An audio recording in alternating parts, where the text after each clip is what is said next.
আমাদের এই জনসভার যে মূল উদ্দেশ্য একটি অবাধ নিরপেক্ষ গ্রহণযোগ্য নির্বাচনের উদ্দেশ্যে লেভেল প্লেইং ফিল্ড, নির্বাচনের পূর্বে প্রয়োজনীয় সংস্কার শেষ করা, মানবতা বিরোধী অপরাধে অভিযুক্তদের বিচারকে দৃশ্যমান করা, পিআর পদ্ধতিতে আমাদের জাতীয় নির্বাচনের যে দাবি উঠেছে সর্বমহল থেকে সেটা মেনে নেওয়া, জুলাই অভ্যুত্থানকে নিয়ে যে জুলাই ডিক্লারেশন, যে জুলাই সনদ, সেটা ঘোষণা এবং বাস্তবায়নের জন্য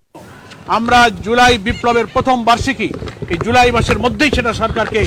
বাস্তবায়ন এবং ঘোষণার দাবি করেছি। সেই দাবি এই ময়দানের জনসভা থেকে উত্থিত হবে। আমরা জাতীয় নির্বাচনের আগে স্থানীয় নির্বাচনের দাবি আমরা করেছি। আমরা আরো অনেক গণদাবিতে এই জনসভায়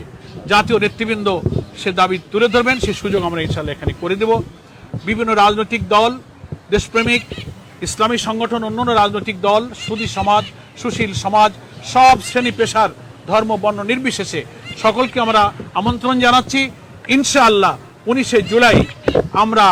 এই ঐতিহাসিক জাতীয় সমাবেশে আগামী দিনে আমাদের জুলাই অভ্যুত্থানের গণ আকাঙ্ক্ষা ধারণ করে নির্বাচিত প্রতিনিধির কাছে ক্ষমতা হস্তান্তরের জন্য যে অবাধ নির্বাচন, সেই পরিবেশ যেন নিরপেক্ষভাবে হয়, সরকার, নির্বাচন কমিশন, সমস্ত প্রশাসন যেন নিরপেক্ষভাবে মানুষের সকল সংশয়কে দূর করে নির্বাচন সুষ্ঠুভাবে